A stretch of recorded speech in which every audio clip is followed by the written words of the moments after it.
watching CBS 8 Mornings at 6.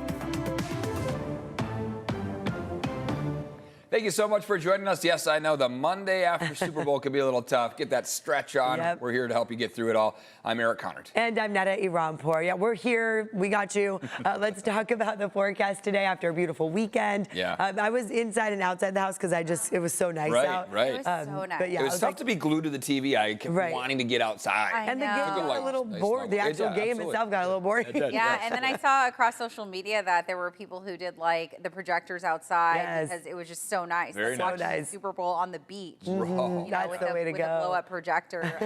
Yeah, it was just incredible weather. Yeah. Looking ahead to this afternoon, another day of spectacular conditions. Nice. However, tomorrow is sort of our transition day into cooler and wet weather. So we are expecting rain this week, and we'll take a deeper dive into that forecast a little later. But let's go ahead and focus in on what's happening right now.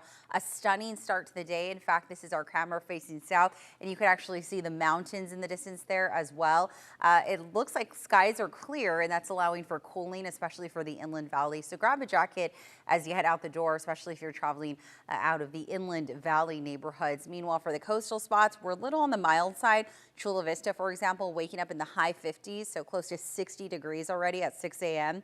Today's highs look like this. Will be a little cooler than yesterday. You may not notice a difference, though, because we are still going to be soaring anywhere between 10 to 15 degrees warmer than usual. Mid-70s today for the coast and the mountain areas, and we'll top out in the mid-80s for the deserts. Here's a sneak peek at those rain chances for downtown San Diego. The chance starts to soar towards the middle of the week. We'll talk about the numbers, the timing, the totals, everything a little later. All right, 6:02 is the time. Let's go ahead and switch gears and see what's happening on your freeways. It looks like things are pretty quiet out there. I suspect a lot of people have today off. Maybe they're a little sick because of yesterday's big game. We're at average speeds from the North County all the way to the east and even out of the south headed northbound. In fact, here's a live look, and you could actually count the cars that are driving by there. It's fairly quiet in the North County near Villa Rancho, and then this is that drive headed northbound towards the Coronado Bridge. Back to you guys. Okay, an unofficial holiday, it seems like, for many people. Vanessa, thank you. At 7 this morning, so in less than an hour now, 3,000 additional Kaiser Permanente workers across California and Hawaii are set to go on strike. 500 local to San Diego. CBS 8's Jenny Day live in Kearny Mesa to explain what the workers are demanding and how Kaiser is responding. This has been going on for some time now, right, Jenny? Absolutely. Several months now, getting close to 8 months, actually. So this is now the nation's largest healthcare strike, and it is set to expand today. So here locally, it includes this Kearny Mesa location, as well as San Marcos. 31,000 Kaiser nurses and other healthcare workers have now been on the picket line across California and Hawaii for 12 days now. And now pharmacy and lab workers, as well as food and commercial workers, are set to join in the fight and walk off the job today. It's all over what they are calling unfair labor practices. The union is even accusing the healthcare giant of sharing misinformation and refusing to negotiate, and therefore jeopardizing patient care. They say national bargaining has been on pause for more than a month now. And before this stalemate, the union and Kaiser again had been in talks for 7 months, but there is still no deal. Again, those on strike say they are speaking up for better care. For example, scheduling that allows them even more time with their patients. They say right now they're squeezed. And they say they want fair pay that attracts and retains good workers. They say while inflation has gone up 18.5%, their most recent raise was just 10%. They want Kaiser to increase overall payroll by $3 billion, while Kaiser's proposal is $2 billion. Kaiser says anything more than that would make healthcare less affordable for its members. They do want us to share with you that hospitals, emergency departments, as well as medical offices will all remain open amid the strike. Nurses from around the country have been called in to ensure that patients get the care that they need. Some pharmacies and labs, though, however, will remain closed amid this strike. That could kind of delay test results and things like that, but they do tell me that you can get your prescriptions through mail order. So as we've said, this week 3 into this strike does resume at 7 a.m. We are expecting some live interviews, so keep it here. For now, we are live this morning from Kearny Mesa. Jenny Day, CBS 8. Jenny, thank you very much for that. And now new this morning, a motorcyclist is dead following a crash into Scanso. This happened just after 9 last night at Merrigan Fire Road and Viejas Boulevard. California Highway Patrol says officers were pursuing the motorcyclist prior to the crash. They have not been identified and nobody else was hurt. A driver also killed in another crash last night, and this one in the Rancho Santa Fe area happened also just after 9 last night at Del Dios Highway and Luna de Miel. The California Highway Patrol says they found a car in an embankment. Not clear what led to that crash. Part of Del Dios Highway was shut down for a while, but it has since reopened.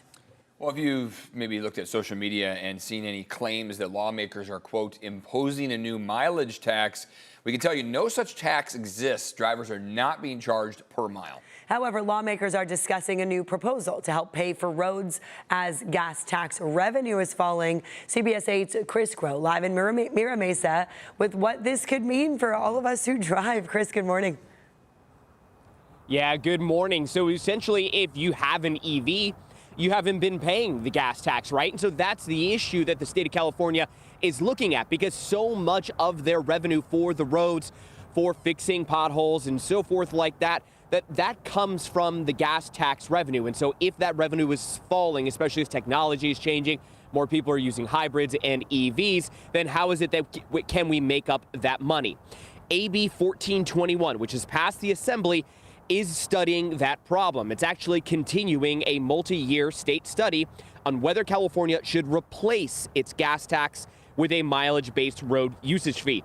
There are still a number of questions that have to be answered. How is it that you track cars? Are there going to be privacy concerns? Would the gas tax just go away? And remember, we pay a lot of money for that gas tax, about 61 cents per gallon, in order to raise billions of dollars for road maintenance and transit projects each and every year.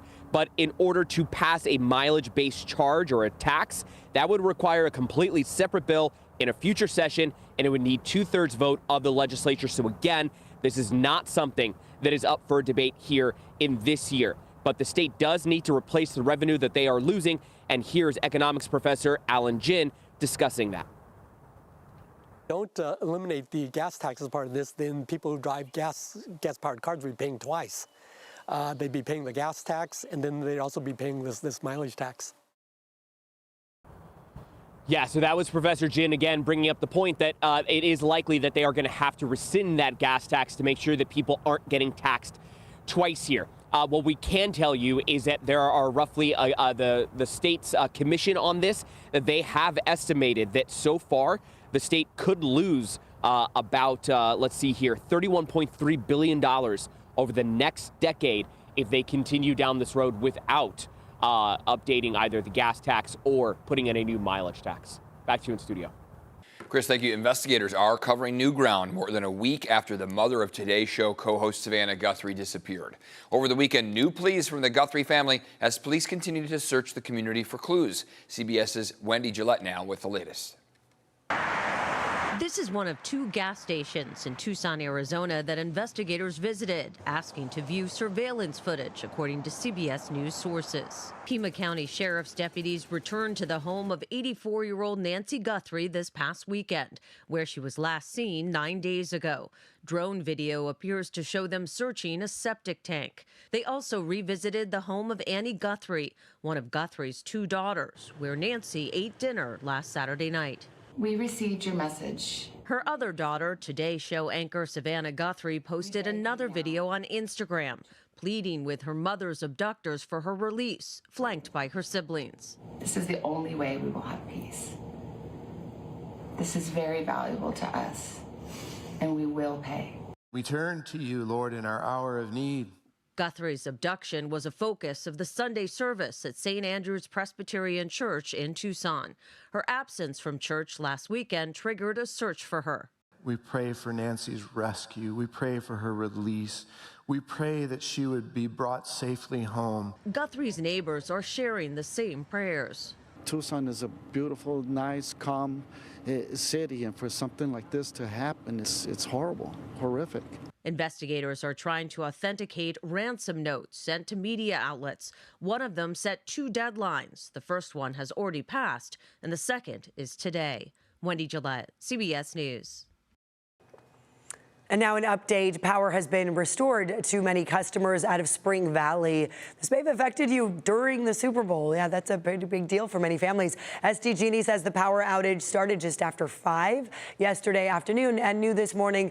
The utility company is blaming it on damaged equipment. CBS 8 checked out the area last night, saw SDG&E crews right there at the intersection of Broadway and Fairway. However, it is unclear right now what damaged that equipment. A stellar night on the biggest stage for Chula Vista native Jason Myers. The Seattle Seahawks kicker was perfect, sending a Super Bowl record 5 field goals through the uprights. He also made both extra points for a total of 17 points, a majority of Seattle's 29-point win. Despite this, Myers did not win the Super Bowl MVP. That went to Seattle running back Kenneth Walker III. But after the win, that didn't seem to bother Myers too much. It still doesn't feel real. I think maybe in a couple of weeks when I go home and see my family and friends, maybe we'll set in a little bit more. But right now, I'm just enjoying the moment with, the guys that in that locker room. You always want to be here, obviously. Like, you always dream about playing the Super Bowl. And, some of us, it took a little bit longer to get there and to win it. But, just that locker room and what we had all year was amazing. It was a great experience, great relationships, and it's just there's no words to express what that team is in there. Myers says he never knew he would become an NFL player because he grew up playing soccer and would eventually start playing football growing up in Chula Vista. He said he wouldn't change his path for anything. Where he is now, he's grateful to be a Super Bowl champion. Yay. Perfect. Here he is with his family. So sweet. I mean, grew up here. Awesome. How cool is that? Went to Mater Dei High School. Yeah, huge impact on the game. Yeah, I mean, he beat LT's record now, so over 200, Right. and that's pretty big. LT's at 198. So Yeah, that's pretty impressive. Yeah, that's a pretty big deal for the season, of course. But wow, yeah. Chula Vista represent. Seriously. From one native to another. Yeah, we're proud of you. That's amazing. All right, let's go ahead and start things off with a look at our satellite and radar composite. We're looking at mostly dry conditions. We do have some sweeping clouds that are going to move in starting in the northwest quadrant of the county, and then it will work its way southward. So we're clear right now, but we can expect uneven clearing throughout the day, even more so into your Tuesday and Wednesday ahead of that incoming storm. All right, taking a look at conditions right now, grab a jacket as you head out the door. For the coastal areas, we're waking up a little more on the mild end. For example, Chula Vista, I was tracking a current temp of 57 right now, so that is a little warmer. Meanwhile, for the inland valleys, the farther you are from the coastal areas, that's where it's cooler, dropping down into the 40s. Highs today, pretty incredible weather on tap for another straight day. We'll be well above normal. In fact, we're typically supposed to be in the high 60s for this time of year for the coast and inland valleys, but we'll actually see mostly 80s once again for those neighborhoods that hug the 15 corridor, mostly 70s from Oceanside all the way down to Chula Vista, and Chula Vista downtown could actually top near 80 degrees later on this afternoon. The chance of rain looks like this, fairly minimal today, but notice how it starts to climb Tuesday, soaring on Wednesday. So do whatever you got to do now to prepare for the rain. Maybe that's replacing the wipers, replacing the tires because of that inadequate shred that you got going. Our 5-day forecast for the inland valleys looks like this. Warm today, and the temperatures come crashing down on Tuesday into the 60s. Our coolest day is Wednesday, and then we rise a few degrees by the time we get to your Valentine's Day weekend. All right, let's go ahead and switch gears and see what's happening on your freeways. It's fairly quiet. I expect today to be mostly quiet throughout the morning. I know a lot of people, I was reading that today is actually the day that people call in sick the most out of the entire year. Kind of just disappear. I wonder why. 70 to 75 mile per hour speeds. That's what we're averaging for those southbound drives in from the North County, shooting in from the East County headed west, anywhere between 60 to 75 mile per hour speeds. And you got the freeway all to yourself. So if you're coming out of the South Bay headed north, in fact, this is what it looks like. We have a little bit of brake tapping as you approach the Coronado Bridge, but nothing significant. No major brake tapping at last check. And then this is what it looks like on the 15 in both directions right at Villa Rancho. Northbound end, this is the southbound drive coming in from Escondido. Bottom of your screen is that northbound drive as you head towards the 78 connector coming in from Villa Rancho. Pulling up travel times anywhere between 10 to 15 minutes at last check if you're headed northbound and from San Ysidro on the 54 freeway. Traveling full span of the Coronado Bridge inbound from Barrio Logan under 5 minutes. And then here's what it looks like coming in from the East County, about 3 to 7 minutes on the 94, the 8, as well as the 52. It looks like those drives coming in from the North County also in pretty good shape. Again, not much to talk about. Anywhere between 10 to 15 for those drives headed southbound in from the North County this morning. All right, 6:15 is the time. Let's go ahead and see what's happening with your border wait times. We're tracking over 2 hours to get you inbound from San Ysidro's Port of Entry. So even though once you cross the border, it looks like all the drives are in pretty good shape, it's a different story getting into the U.S. from Mexico right now. Otay Mesa's Port of Entry about an hour and 20 at last check.